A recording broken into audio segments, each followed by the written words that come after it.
당신이 매일 믿고 먹는 건강기능식품과 음식이 오히려 독이 될 수도 있다는 사실 알고 계신가요? 잘못된 건강 정보가 범람하는 시대, 당신이 알고 있는 상식이 뒤집혀집니다. 지금 건강기능식품의 역습에서 전문가와 함께 그 진실 속으로 들어가 봅니다.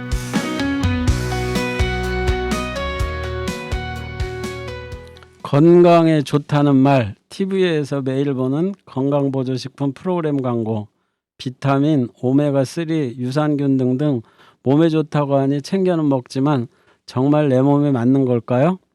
효과는 있을까요? 깊이 생각해 본 적 있으신가요? 알듯 말듯한 건강상식, 지금 이 순간에도 수많은 건강보조식품들이 쏟아지고 있지만 정작 내 몸에 진짜 필요한 것인지, 의학적으로 의미가 있는 것인지 오늘은 그 속에 숨겨진 진실 속으로 들어가 봅니다. 자, 그럼 오늘의 주제, 건강보조식품 정말 내 몸에 좋을까라는 주제를 지금 바로 시작합니다. 당신이 매일 먹는 건강기능식품 정말 효과가 있다고 믿으시나요?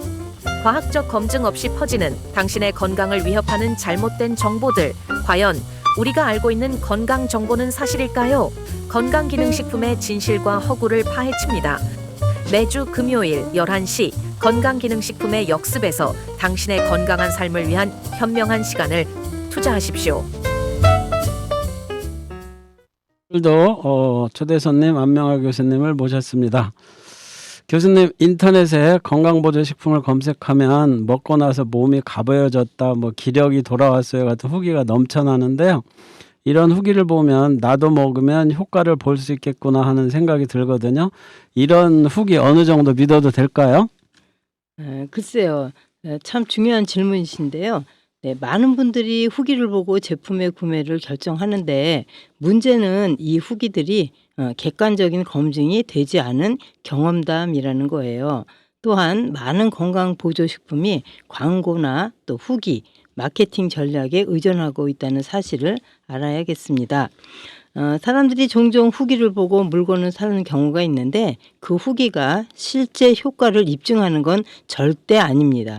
왜냐하면 각 사람의 체질이나 생활 습관 그리고 기존 건강 상태가 다 다르기 때문에 어떤 제품이 특정 사람에게 좋다고 해서 그 제품이 모든 사람에게 효과가 있다는 것은 아니거든요. 더욱이 건강보조식품의 효과는 즉시 나타나지 않거나 효과를 입증하기 위해서는 충분한 시간이 필요할 때도 있으니까요. 그렇군요. 그러면 여기서 이게 계속 효과를 입증하려면 오랫동안 복용하라고 그러는데 요것과 관련해서 그 플라시보 효과라는 것도 있을 것 같아요. 이거에 대해서 설명을 좀 이어가시면 좋을 것 같아요. 네. 그 플라시보 효과라는 것은 우리가 어떤 제품을 먹으면 효과가 있을 거라고 믿는 순간 실제로 몸에 변화가 나타나는 사실은 심리적 효과인데요. 이 때문에 많은 사람들이 이 제품을 먹고 나서 좋아졌어요 라고 말하지만 사실은 그 변화가 정말 제품 때문인지는 알 수가 없거든요. 그렇군요. 네. 실제로 약효가 전혀 없는 가짜 약을 먹었을 때도 사람들은 효과를 느끼는 경우가 많이 있어요. 그래서 따라서 후기만 보고 믿는 것은 매우 위험할 수 있습니다. 후기는 다소 주관적인 판단이 많고 그것이 과학적이고 객관적인 검증을 거친 사실인지는 확인할 수 없기 때문에 함부로 믿지 않는 것이 좋습니다. 잘 알겠습니다. 그렇다면 교수님, 온라인에 올라온 후기 중 일부는 조작됐을 가능성도 있다고 봐야 할까요? 예를 들어 리뷰 이벤트처럼 잘 써주면 보상도 주고 이런 캠페인들을 많이 하거든요. 이 후기 정말 믿을 수 있을까요? 네, 아주 예리한 지적이신데요. 사실 요즘은 바이럴 마케팅이라는 이름으로 기업들이 의도적으로 긍정적인 후기를 조작하기도 합니다. 네, 가령 특정 제품을 홍보하기 위해서 리뷰를 작성한 사람들에게 제품을 무료로 제공하거나 또는 포인트나 할인 쿠폰 등을 주는 경우가 많이 있죠. 이렇게 조작된 후기나 또 과장된 후기는 소비자들로 하여금 신뢰할 수 있는 정보로 착각하게 만들 수 있는데요. 더욱이 이렇게 보상받고 작성된 후기는 실제 제품의 효과보다는 제품을 구매하도록 유도하는 광고 효과가 더 크다고 볼 수 있겠습니다. 그렇군요. 진행하시죠. 네. 그래서 이런 후기는 제품의 실제 효과와 관계없이 가짜 후기일 가능성이 높기 때문에 매우 신중하게 접근해야 합니다. 뿐만 아니라 특정 제품에 대한 입소문이 돌게 되면 사람들은 그것을 그냥 사실로 믿고 다른 사람들에게 전달할 때 무의식적으로 정보를 왜곡할 수 있습니다.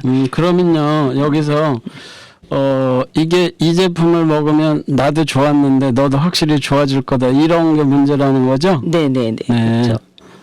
자, 그러면 실제 효과는 없더라도 그 제품을 계속 먹게 되는 상황이 발생할 수 있겠네요.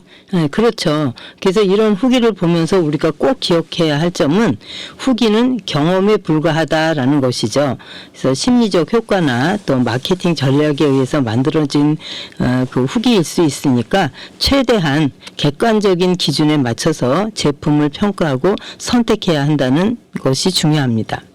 그렇군요. 일단 다른 거는 몰라도 이 건강기능성 식품은 자기 몸과 연관되니까 너무 좋다고 나도 좋을 거라고 덩달아서 사 먹다가는 이게 네네, 아주 절대. 큰 일이 날 수 있다. 이런 이야기인데요. 듣고 보니 좀 무섭긴 하네요.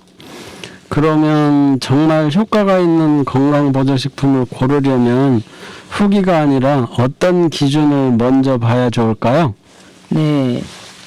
후기보다는 과학적이고 객관적인 기준을 세우는 것이 중요하다고 하겠습니다. 우선 가장 중요한 것은 과학적인 검증과 공식 인증입니다. 네, 식약처에서 인정한 우리가 건강기능식품 마크가 있는지 먼저 확인을 하시고요. 그러면 지금 여기서 건강기능식품 마크가 있어야 된다. 요거를 네. 짚고 넘어가고요. 그 다음에는요? 그런 마크가 있다는 것은 우리가 제품이 일정 기준을 충족했음을 의미하잖아요. 네네. 네, 또 다른 중요한 것은 성분의 투명한 공개이죠. 두 번째는 성분의 투명한 공개. 네. 이것이 필요하다는 네. 거고요. 네, 다음은요? 제품의 성분이 어떻게 기준에 맞게 배합됐는지 네. 또 과학적인 연구 결과가 있는지를 살펴봐야 합니다. 네. 네, 우리가 비타민 D가 부족하다면 비타민 D 함량이 충분히 들어있는지, 피로 회복을 원하는 경우에는 비타민 B군이 포함되어 있는지 등을 확인하는 것이 중요하죠. 네, 그 다음으로는 자신의 건강 상태에 맞는 제품을 선택해야 하는데요. 만성 질환을 앓고 있는 사람이라면 네. 이런 특정 성분이 약물과 상호작용할 가능성이 있기 때문에 전문가의 상담을 받는 것이 또 중요합니다. 여기서 중요한 점이 하나 나왔네요. 네. 만성질환을 앓고 있는 분들은 자신의 건강 상태에 맞는 제품을 선택해야 되기 때문에 전문가의 상담이 꼭 필요하다라는 거죠. 그렇죠. 네, 다음은요. 또한 그 혈액 검사나 건강 검진을 통해서 부족한 영양소를 파악하는 거예요. 그런 다음에 부족한 영양소를 보충할 수 있는 보조 식품을 선택하는 것이 더 안전하고 효과적인 방법이라고 할 수 있습니다. 단순히 광고가 좋다는 이유로 제품을 선택하는 것이 아니라 내 몸에 맞는 맞춤형 보충제를 선택할 수 있게 됩니다. 혈액 검사나 건강 검진을 하면 부족한 영양소가 나오는 모양이에요, 그죠? 당연하죠. 과학적으로 네네. 이게 되게 발달된 것 같으네요. 네, 수치가 정확히 나오니까. 네. 저는 혈액 검사는 뭐 고혈압, 고지혈, 뭐 당뇨 이런 것만 검사하는 줄 알았더니 영양 성분까지도 부족한 거를 찾아주는군요. 예.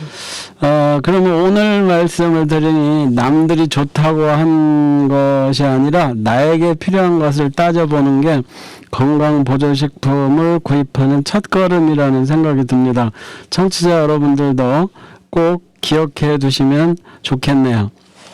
자, 이제 두 번째 질문을 한번 드려볼게요. 어디에 좋다더라?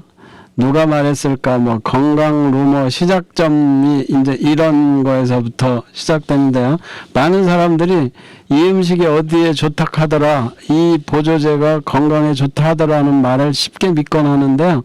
그런 정보가 어디서 시작된 것일까요? 우리가 접하는 건강 정보들은 사실 어떻게 전파되는 게 궁금한데요. 교수님, 건강 루머가 시작되는 출처는 어디라고 생각하세요? 네, 건강에 관한 루머나 잘못된 정보는 대개 정확한 출처 없이 그냥 퍼지는 경우가 많이 있죠. 네, 첫 번째로 이런 정보는 종종 익명적 출처에서 출발하는데 누군가의 개인적인 경험담이나 의견이 과학적인 근거 없이 퍼져나가는 경우를 말합니다. 어디에 좋다더라라는 말은 종종 친구나 가족, 또 지인 또는 인터넷에서 접한 경험담으로부터 시작이 되죠. 그리고 이 경험담이 여러 사람에 의해서 반복적으로 전파되면서 마치 사실인 것처럼 믿게 되는 겁니다. 네, 사실 사람들은 자신이 들은 정보를 그대로 믿는 경향이 많은데요. 그 정보가 신뢰할 수 있는 출처에서 나온 것인지 확인하지 않은 채도 받아들이는 경우가 많이 있죠. 또 두 번째로 정보가 널리 퍼지는 또 다른 경로는 미디어라고 합니다. 그렇죠. 그래서 예. 방송이나 인터넷 또 유튜브 등의 매체는 정보를 정말 빠르게 퍼뜨릴 수 있는 강력한 도구잖아요.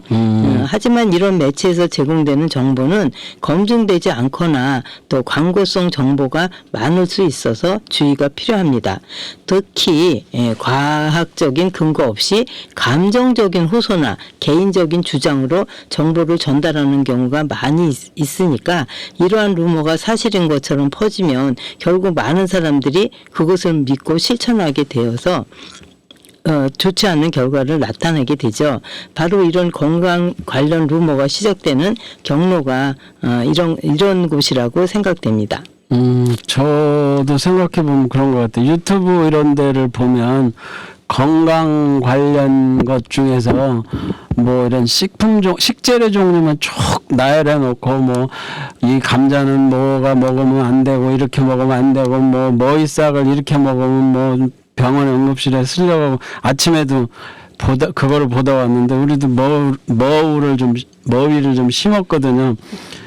그런데 이제 그것들을 보면 야 이거 그럴듯한데 믿어야 되나 말아야 되나 이제 이런 고민들이 상당히 많은데 또 그런 사이트가 생각보다 조회수가 많아가지고 뭐 아침에 머위 먹으면 뭐 응급실에 실려간다는데 보니까 구독자가 거기도 한 3만 5천 명 정도가 되더라고요. 근데 내용이 다 그런 거예요. 겁나는 거. 이거 먹으면 이렇게 먹으면 안 된다. 그래서 이런 루머를 사실로 받아들이기 전에 우리가 그 검증을 하는 방법이 좀 중요할 것 같은데요. 이런 정보들을 받아들이기 전에 꼭 확인해야 될 것들이 있겠죠? 당연하죠. 네, 우리가 건강을 위해서는 어쨌든 가장 정확한 정보를 얻어야 하니까요. 네네. 그래서 그 출처의 신뢰성을 가장 먼저 확인해야 하는데요. 건강 정보를 제공하는 매체가 공신력 있는 전문가 또는 기관에서 나온 것인지 확인하는 것이 필요합니다. 그렇군요. 그러니까 네. 다시 이제 제가 하나씩 짚어가면서 넘어가 볼게요. 출처의 신뢰성이 있어야 되는데 공신력 있는 전문가냐 아니면 어떤 공공기관이나 기관. 믿을 수 있는 기관에서 나온 거냐 이게 중요하다는 거죠. 네네. 네, 다음은요. 네, 그래서 그런 의학협회라든가 네네. 또 전문 연구기관, 네. 대학교 연구소 등에서 나온 연구 결과는 네. 신뢰할 수 있고요. 네네. 또한 식품의약품안전처나 네. 또 국제적인 보건기구들이 제공하는 자료는 상당히 믿을 수 있는 정보들입니다. 그렇군요. 네. 예, 예. 근데 만약에 인터넷이나 소셜 미디어에서 접한 네. 정보가 개인적인 의견이나 경험에 불과하다면 그 정보는 사실로 받아들이면 안 되죠. 그래서 추가적인 자료나 연구 결과를 찾아보는 것이 필요합니다. 네, 특정 음식이나 보조제가 건강에 좋다고 들었을 때 그 제품에 대한 과학적 연구나 임상 실험이 네. 실제로 존재하는지 확인하는 것이 제일 중요하고요. 네. 이렇게 많은 건강 관련 정보들이 과학적 근거 없이 퍼져나간 이후에는 이 진짜 효과가 있는 건지 확인되지 않은 채로 상식처럼 여겨지기 때문에 이렇게 정보를 검증하고 신뢰할 수 있는 출처를 찾는 것이 중요한데요. 이런 여러 가지 기관의 홈페이지에 들어가 보면 네. 그런 것들을 다 찾아볼 수 있습니다. 근데 이제 일반적으로 우리가 이런 그 기능성 식품이나 이런 것들을 담당하는 사람들은 학생이나 뭐 어린이가 아니고 주로 가정주부가 하잖아요. 그렇죠. 근데 이제 이 건강을 책임지는 가정주부들은 인터넷 검색이나 컴퓨터 이런 데 능숙하지가 않단 말이죠. 그러다 보니까 그 홈쇼핑이나 뭐 네네네. 인터넷 이런 데 네. 보고 이걸 자꾸 먹으라고 강요를 하니까 이게 건강에 좋다고 안 먹으면 또 알아서 해주는데 화내고 이런 것들이 좀 문제인 것 같다는 생각이 들어요. 자, 그렇다면 건강 정보나 루머를 바로잡기 위해서 무엇보다 전문가들의 목소리가 중요할 것 같은데요. 이런 루머를 바로잡을 수 있는 바람직한 방법이 있었으면 좋을 건데 우리가 할 수 있는 일은 무엇이 있을까요?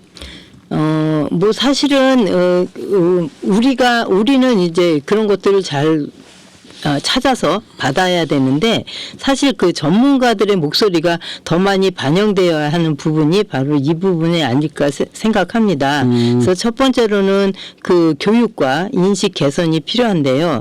사람들이 올바른 건강 정보를 얻을 수 있도록 지속적으로 올바른 교육을 제공해야 하고요.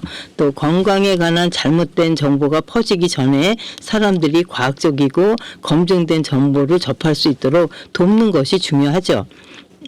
그래서 왜 TV에서 보면 교수님이 그런 분들이 나오셔가지고 이렇게 말씀하시는데 하면서 보시면 거기에도 과학적인 근거를 하기 위해서 논문 같은 것들을 많이 이렇게 그렇죠. 보여드리고 하잖아요. 그런 것들이 이제 여기에 속하는 거죠. 예, 그리고 또 이제 만일에 그 소셜 미디어나 인터넷에서 잘못된 정보가 퍼지지 않도록 문제 제기와 비판적인 시각을 갖는 것도 필요하죠. 네, 그래서 잘못된 정보가 퍼졌을 때 이를 바로잡기 위해서 전문가들의 의견을 다시 전파하거나 과학적 근거를 내세워서 사람들에게 정확한 정보를 알려주는 노력이 필요하다고 하겠습니다.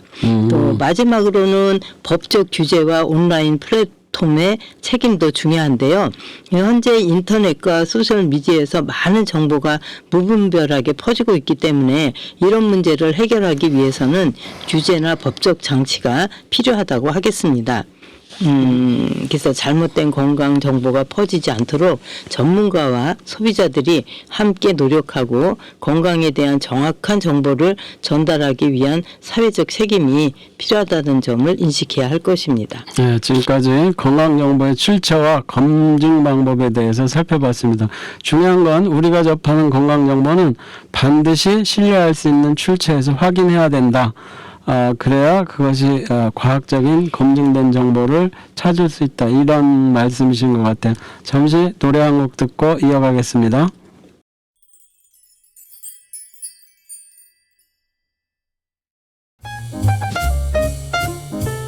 당신이 매일 먹는 건강기능식품 정말 효과가 있다고 믿으시나요?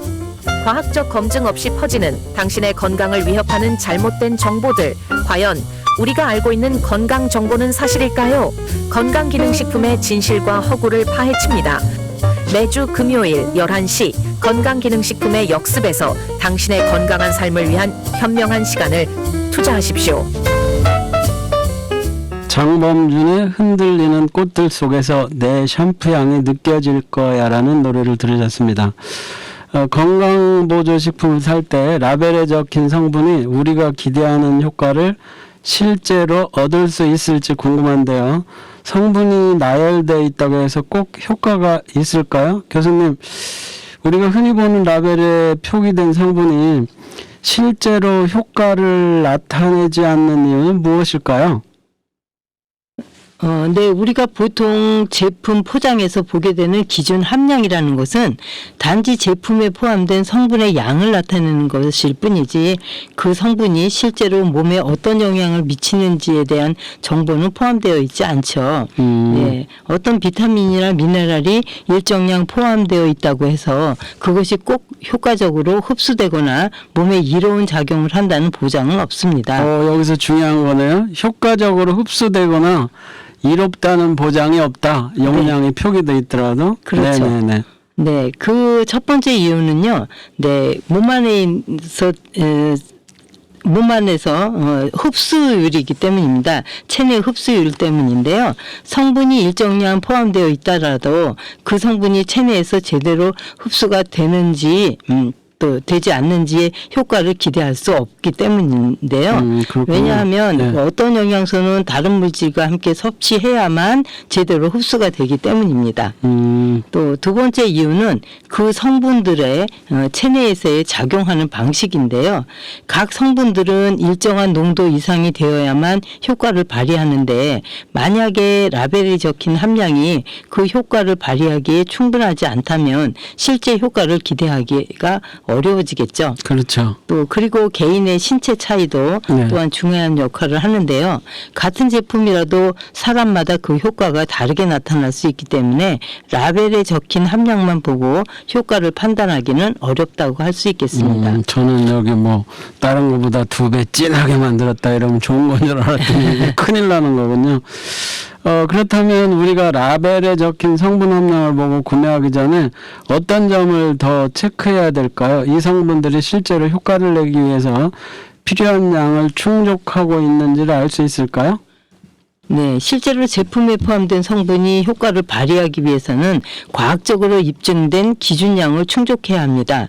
네, 예를 들면 특정 비타민이나 미네랄의 경우 일정 농도 이상이 되어야만 체내에서 효과적으로 작용하는 것으로 알려져 있는데요.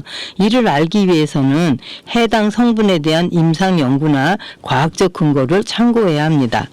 보통 신뢰할 수 있는 학술 연구나 의학 전문가들은 이런 특정 성분이 어느 정도의 농도로 섭취되었을 때 효과가 있다는 것을 계속 증명해 왔거든요. 따라서 성분의 함량만으로는 충분한 판단을 내리기는 어렵다고 할 수 있겠습니다. 추가적으로 그 섭취 방법이나 체내 흡수율도 고려해야 하는데 어떤 성분은 특정 조건 하에서만 효과적으로 흡수될 수 있기 때문에 그것이 어떻게 체내에 작용할지에 대한 정보를 함께 확인하는 것도 중요하고요. 또 제품에 따라서 성분 간의 상호작용이라는 것도 고려해야 하는데 성분 하나만 보고 제품을 선택하기보다는 여러 요소를 종합적으로 검토해야 효과적인 선택이 가능하다고 하겠습니다. 생각보다 복잡하군요. 그러면 이런 정보를 확인하는 것이 개인에게는 너무 복잡하고 어려울 것 같은데요. 소비자가 좀 더 쉽게 올바른 제품을 선택할 수 있는 방법이 있을까요? 네, 그렇죠. 소비자 입장에서는 모든 제품의 성분과 연구 결과를 파악하는 것은 상당히 어려운 일이죠. 네, 그래서 첫 번째로 신뢰할 수 있는 브랜드를 선택하라는 것입니다. 네, 검증된 브랜드나 회사는 제품의 성분과 또 효과에 대한 정보를 투명하게 공개하는 경우가 많이 있거든요. 네. 또 국가 인증을 받은 제품이 신뢰할 수 있는 경우가 많죠. 네. 네, 특히 우리가 식품의약품안전처의 인증을 받은 제품이나 국제적인 인증을 받은 제품은 품질이 높을 가능성이 매우 큽니다. 네, 두 번째로는 전문가와의 상담을 고려할 수 있겠는데요. 각 성분에 대한 효과나 적절한 섭취량에 대해 정확한 정보를 제공할 수 있는 전문가들, 즉 의사나 약사와의 상담을 통해서 자신에게 맞는 건강보조식품을 선택하는 것이 중요하다고 하겠습니다. 그리고 마지막으로는 구매하시기 전에 그 리뷰와 평판을 확인하는 것도 도움이 되겠습니다. 물론 모든 리뷰가 객관적일 수는 없어요. 하지만 여러 사람들의 경험을 종합적으로 참고하는 것도 좋은 방법일 수가 있거든요. 결국 소비자가 올바른 선택을 할 수 있도록 정보를 충분히 제공하는 것이 중요한데요. 이를 위해서는 지속적인 교육과 정보 제공이 필요하다고 하겠습니다. 그러니까 지금까지 하신 말씀을 보면 신뢰할 수 있는 브랜드를 선택하자. 전문가와 상담을 좀 하자. 세 번째 그 평판을 좀 보는 것도 중요하다. 그다음에 국가기관이나 이런 데서 인증받은 그런 제품을 구입하는 게 좋겠다. 이런 말씀을 해주신 것 같아요. 이제 그 다음으로 건강보조식품을 한 알만 먹으면 충분하다고 생각하는 분들이 많거든요. 하지만 한 알로 충분할지 또 한 알이 섭취량이 적당한 건지 실제 그것이 우리 몸에 제대로 흡수되는지 이런 것들에 대해서도 좀 알려주세요.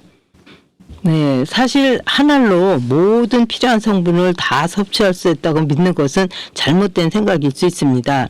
우리가 섭취하는 보조식품의 흡수율과 효과적인 용량은 매우 중요한 문제인데요. 첫 번째로 어떤 성분은 한 번에 체내에서 흡수될 수 있는 한계가 있거든요. 뭐 예를 들자면 비타민 C나 비타민 D 같은 경우 체내에서 일정 농도를 초과하면 흡수율이 떨어지기 때문입니다. 그래서 한 알만으로는 충분한 효과를 기대하기는 어렵고요. 비타민 C 같은 경우는 체내에서 일정 용량 이상을 섭취해도 나머지는 다 배출이 되기 때문에 네, 한 번에 많은 양을 섭취하는 것보다는 여러 번에 나누어 섭취하는 것이 효과적이라고 할 수 있겠습니다. 또 두 번째로는 섭취량에 따라 효과가 달라질 수 있는데요. 또 어떤 성분은 체내의 일정량이 축적이 돼야 비로소 효과를 나타냅니다. 예를 들면 칼슘은 한 번에 많은 양을 섭취하는 것보다 일정 기간에 걸쳐서 지속적으로 섭취해야 효과가 더 잘 나타나고요. 마찬가지로 오메가3나 또 마그네슘도 하루에 나누어서 섭취하는 것이 더 좋은 효과를 볼 수 있습니다. 마지막으로 체내에서 잘 흡수되는 형태로 제공되는 성분을 선택하는 것이 중요한데요. 미네랄 중에서 특히 미세 분말 형태로 가공된 것이 더 잘 흡수되고요. 비타민 D 같은 경우는 기름에 용해되는 성질이 있기 때문에 기름과 함께 섭취하는 것이 좋습니다. 그래서 한 알만으로 모든 성분을 충분히 흡수하려고 하기보다는 여러 번에 나누어 체내에 필요한 성분이 꾸준히 공급되도록 해야 하고요. 보조식품을 선택할 때는 각 성분의 흡수율과 체내 효능을 고려하는 것이 필요하다고 하겠습니다. 그러니까 지금까지 말씀하신 거를 보면 비타민 C 같은 경우는 많이 먹어도 배출을 하니까 이거 나눠서 먹는 게 좋겠다라는 말씀을 하셨고요. 그렇죠. 또 축적을 해야 되는 칼슘 성분 같은 것들은 꾸준히 먹어야 된다라는 것들을 말씀하셨고요. 그 다음에 이제 미세분말 가공 같은 것들이 더 흡수가 잘 된다. 이런 말씀의 요지인 것 같아요. 그렇다면, 한 알에 모든 성분이 이렇게 응축돼 가지고 여러 가지가 들어가 있는 제품이 있다면 그런 것들은 효과적일까요? 네, 바로 그 점이 제일 중요한 부분인데요. 사실 여러 성분을 한 알에 다 담는 제품이 있다면 좋겠죠. 하지만 그 제품이 모든 성분을 제대로 흡수할 수 있게 설계되었을까라는 의문이 생기지 않습니까? 그렇죠. 네, 왜냐하면 여러 가지 비타민, 미네랄, 오메가3 등 다양한 성분이 함께 포함된 제품은 각 성분이 서로의 흡수에 영향을 미칠 수 있기 때문입니다. 그래서 어떤 성분은 다른 성분과 함께 섭취될 때 흡수율이 낮아지거나 또는 반대로 더 잘 흡수될 수 있습니다. 이를 상호작용이라고 하는데요. 비타민 D와 칼슘 같은 경우는 함께 섭취했을 때 시너지 효과를 낼 수 있고요. 철분 또한 비타민 C와 섭취해야 체내의 흡수율이 높아집니다. 그러니까 결국은 요거 먹을 때 이게 궁합처럼 이렇게 잘 매칭되는 게 있다는 말씀이시죠? 네. 그리고 또 아닌 궁합이 안 맞는 경우도 있거든요. 그래서 이처럼 여러 성분을 하나에 담으려면 각 성분의 흡수율과 상호작용을 고려해서 제조해야 하기 때문에 제품 선택 시 성분 간의 상호작용이 잘 설계되어 있는지 확인하는 것도 중요합니다. 다른 예로는 오메가3와 같은 지방산은 체내에서 제대로 흡수되기 위해는 기름과 함께 섭취하는 것이 좋을 것 같습니다. 이렇듯 여러 성분이 하나에 섞이면 각 성분의 흡수 환경을 최적화하기가 어렵게 되거든요. 그래서 결국 여러 성분을 하나 제품에 담는 것이 과연 효율적인 방법인지 아니면 각 성분을 독립적으로 섭취하는 것이 더 좋은지에 대한 의문이 생기게 되죠. 결국은 한 알에 많은 성분을 담아도 그 성분이 실제로 체내에 흡수되고 효과를 나타내는데 필요한 양을 충족시키지 못할 수 있기 때문에 제품을 선택할 때는 흡수율과 성분의 적정 용량을 꼭 확인하셔야겠습니다. 야, 이거 되게 복잡하네요. 이게 이렇게 전문적인 건지 몰랐어요. 그냥 사서 먹으면 되는 줄 알았더니.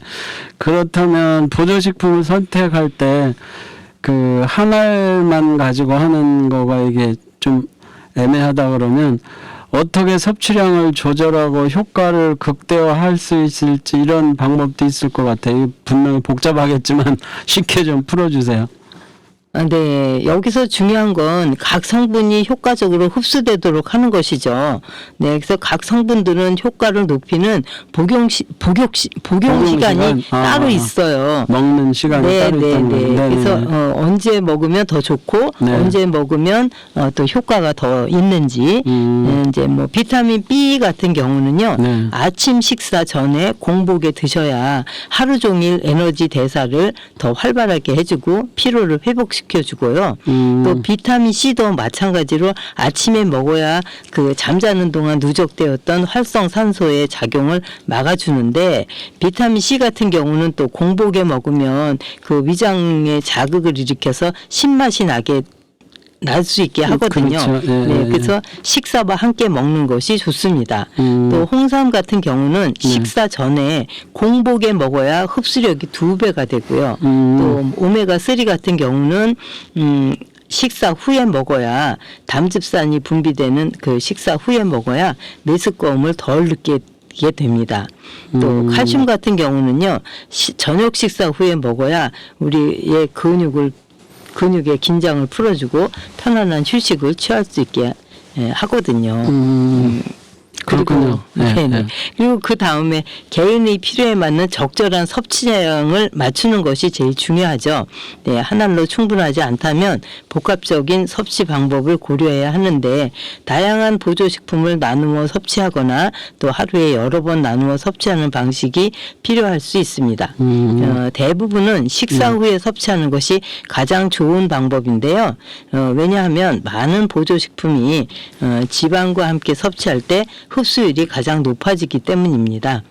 잘 알겠습니다. 결국은 이게 약 먹는 것보다 음식 먹는 게 더 복잡하네요. 그러면 잠시 노래 한 곡 듣고 이어가겠습니다.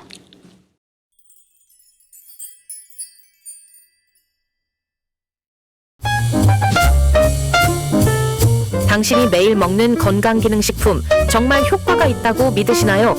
과학적 검증 없이 퍼지는 당신의 건강을 위협하는 잘못된 정보들. 과연 우리가 알고 있는 건강 정보는 사실일까요? 건강기능식품의 진실과 허구를 파헤칩니다.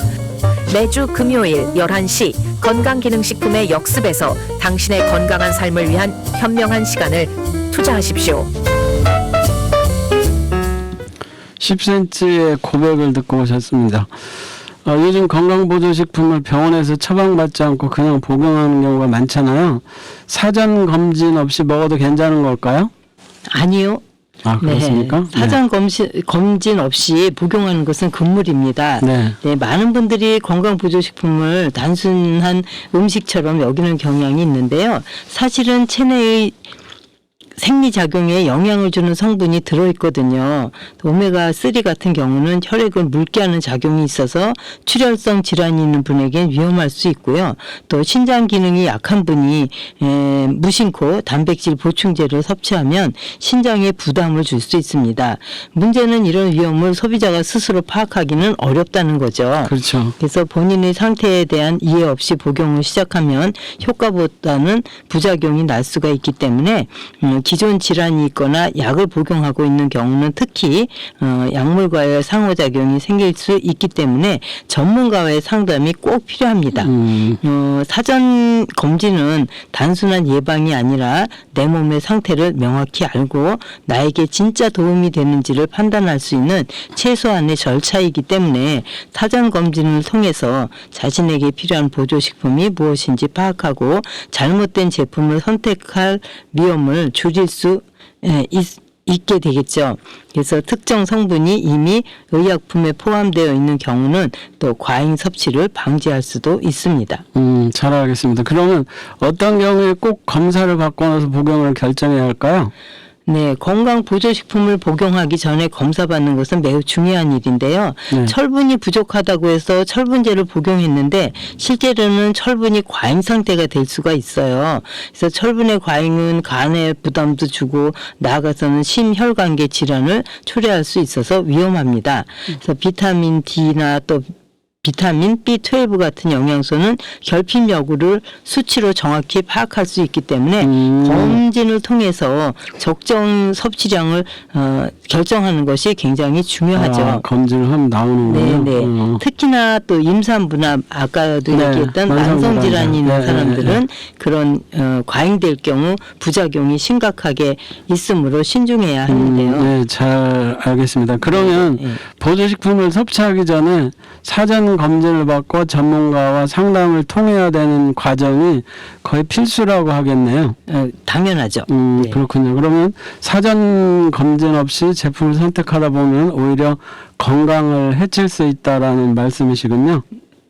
맞습니다. 네. 네, 건강을 챙기려다 오히려 건강을 해치는 경우가 생각보다 많이 있어요. 네네. 네, 인터넷 후기나 광고만 믿고 네. 자신에게 맞지도 않는 제품을 장기간 복용하는 것은 상당히 위험할 수 있습니다. 네, 어떤 성분은 체내 흡수율이 낮아서 네. 실제로 거의 효과를 보지 못할 수도 있고요. 그렇죠. 또 어떤 성분은 음식과 함께 먹어야 흡수가 잘 되는 특성이 있기도 합니다. 그래서 복용 시간이나 용량 또 섭취 방법에 따라서 효과가 천차만별로 달라질 수 있죠. 네, 네, 그래서 잘 알겠습니다. 그러면 좀 빨리빨리 가야 될 것 같아요. 이번에는 건강을 챙기려고 이것저것 복용하는 분들이 이제 건강식품 복용하는 분들이 많은데 보조식품을 여러 개 함께 먹는 거는 괜찮을까요? 이것도 좀 궁금한 것 같아요. 네, 겉으로 보기엔 건강에 좋은 성분들이니까 여러 개 먹어도 괜찮을 것 같지만 실제로는 전혀 그렇지 않거든요. 여러 개 복용할 경우 성분이 중복되는 일이 생각보다 많이 발생해서요. 비타민 C나 비타민 D, 아연 같은 성분은 면역력을 높이는 데 좋다고 알려져 있어서 많은 사람들이 찾는 제품이죠. 그런데 이 성분들이 여러 보조식품에 나눠서 들어가 있다면 각각의 함량을 제대로 확인하지 않고 복용할 경우 하루 권장 섭취량을 훌쩍 넘길 수가 있어요. 그래서 이처럼 과다된 성분들이 체내에 축적되거나 부작용을 일으킬 수 있다는 점이죠. 그래서 수용성 비타민이라고 해도 장기간 고용량 복용하면 위장장애나 설사, 두통 같은 증상이 나타날 수 있고요. 또 지용성 비타민인 경우는 체내에 쌓여서 간 기능 이상이나 신장 기능을 부담을 줄 수가 있어요. 그래서 무심코 섭취한 성분이 복용 중인 약과 상호작용을 일으켜서 약효를 떨어뜨리거나 부작용을 키울 수 있으니까 몸에 좋다는 이유로 섭취하는 건 오히려 건강을 해롭게 할 수 있습니다. 잘 알겠습니다. 결국은 여러 가지 약을 먹으면 중복되는 약들이 있어서 과다 섭취할 수 있다라는 게 요점이신 그렇죠. 것 같아요. 네. 자, 그러면 서로 충돌하는 성분들 때문에 함께 먹으면 효과가 떨어진다거나 해가 되는 조합도 있을 것 같은데 이게 되게 많을 것 같아요. 그런데 네. 여기서 간단하게 몇 가지만 좀 흔한 걸로 말씀을 좀 해주시면 좋을 것 같아요. 네, 대표적인 예로는 칼슘과 철분이 있어요.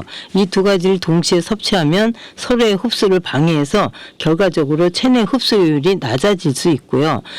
칼슘이 철분의 흡수를 억제하고 철분도 칼슘이 많은 환경에서는 제대로 흡수되지 않고요. 또 마그네슘과 아연도 마찬가지입니다. 장내 그 흡수 경로가 겹쳐지기 때문에 네. 이렇게 경쟁적으로 작용해서 더 효과가 줄어들 수 있고요. 네. 그렇군요. 자, 그러면 이제 여러 제품을 섭취하고 싶은 사람들이 있겠죠? 네. 그러면 어떤 방식으로 접근하는 게 좋을까요?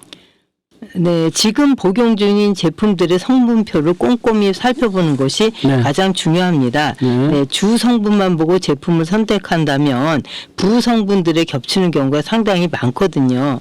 그래서 면역력이 좋다는 제품을 여러 개 복용하다 보면 이렇게 권장량을 초과되는 경우가 많이 있어서 여러분들이 항상 그 겹치는 부분이 없는지 확인하는 습관이 꼭 필요하다고 하겠습니다. 그렇다 그러면 지금 여러 건강식품의 성분을 일단은 꼼꼼하게 살펴보고 중복되는 것들을 더해서 합산을 해서 이게 얼마만큼 넘치는지를 봐야 될 것 같은데 결국 그것도 의사들이 어느 정도쯤 당신한테는 이렇게 이 성분이 필요하다라는 그게 있어야 그것도 정확해질 것 같다는 생각이 드네요. 다음 네. 조금 진행해 주시죠.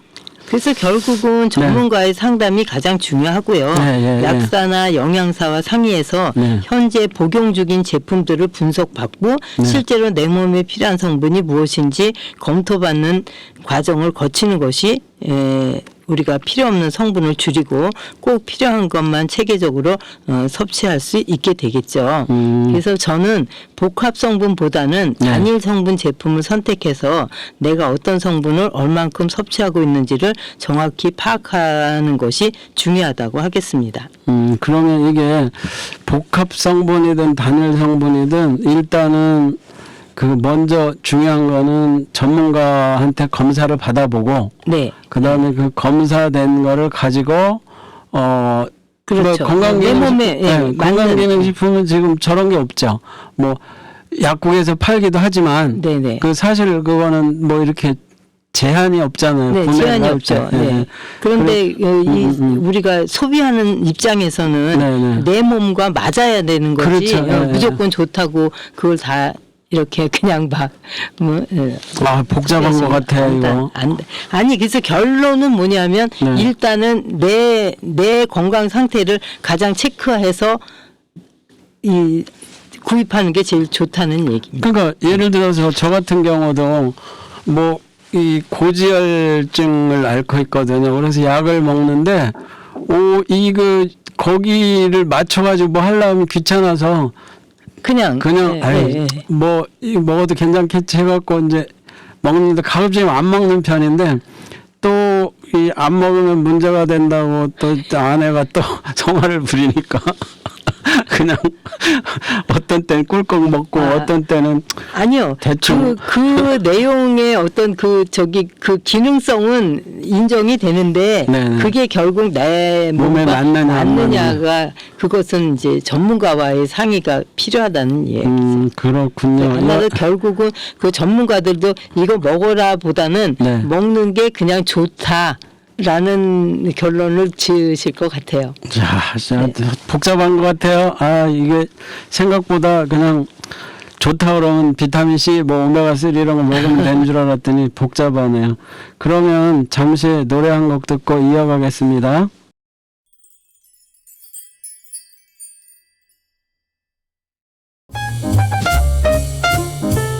당신이 매일 먹는 건강기능식품 정말 효과가 있다고 믿으시나요? 과학적 검증 없이 퍼지는 당신의 건강을 위협하는 잘못된 정보들, 과연 우리가 알고 있는 건강 정보는 사실일까요? 건강기능식품의 진실과 허구를 파헤칩니다. 매주 금요일 11시 건강기능식품의 역습에서 당신의 건강한 삶을 위한 현명한 시간을 투자하십시오. 폴킴의 모든 날 모든 순간을 들으셨습니다. 오늘 방송의 주제는 건강보조식품 정말 내 몸에 좋을까였습니다. 누구나 건강하게 살고 싶은 마음은 같지만 넘쳐나는 정보 속에서 무엇을 믿어야 할지 헷갈릴 때가 많습니다.